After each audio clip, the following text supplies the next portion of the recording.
And, you know, this is a kind of a crude representation. The cell both finishes, you know, does some stuff to like finish off the production of the GDNF, and it also cell grows.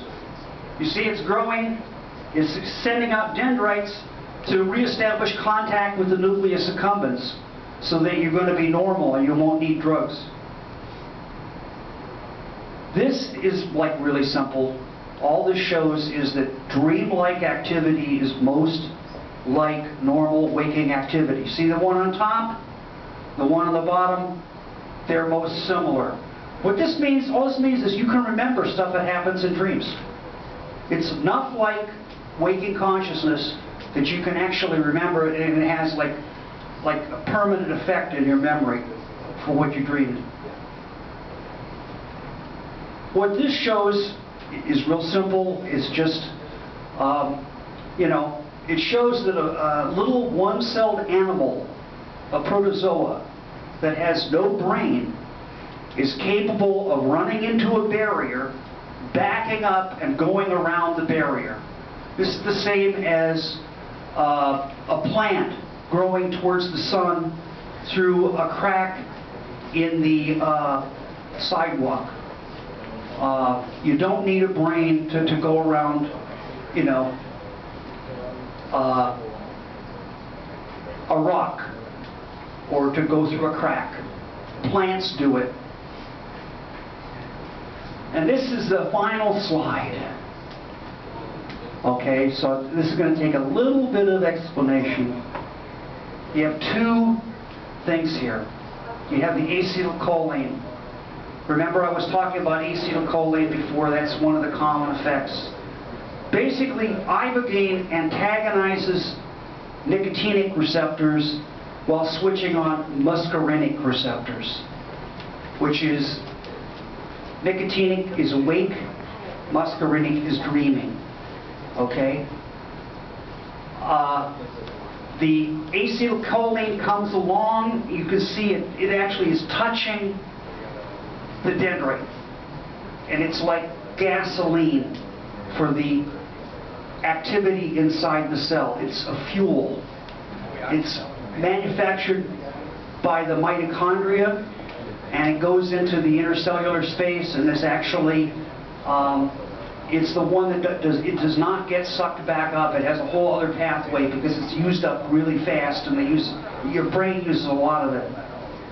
Then you have the glutamate terminal, and the glutamate terminal is actually kept at a distance by this thing that functions like one of those old glass stoppers on a telephone pole, right?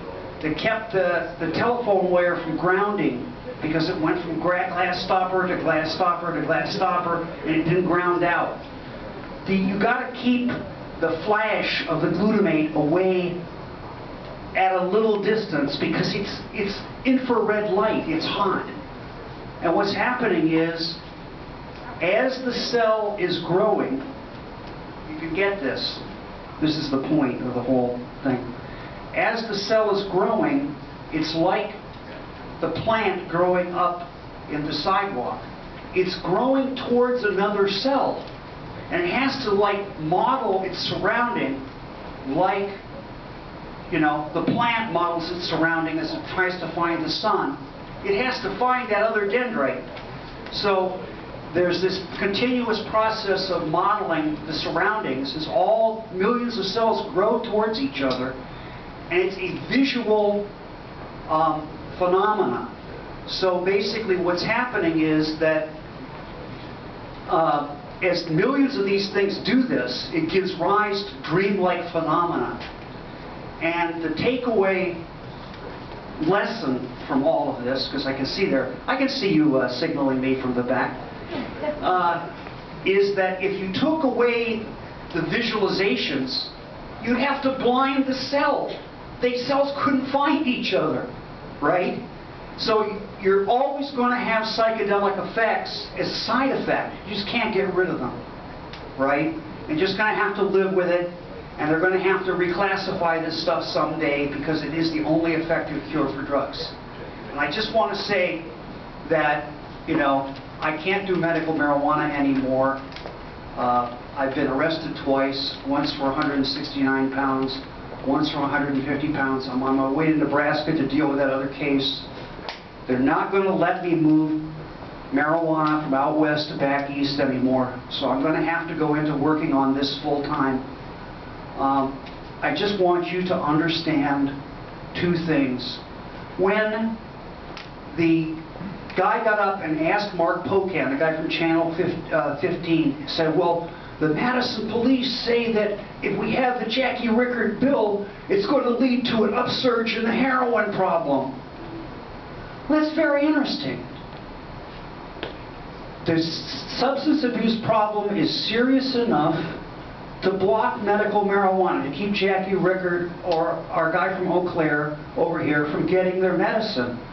But the minute we say, let's legalize the cure for heroin, all of a sudden it isn't serious enough. This is very selective.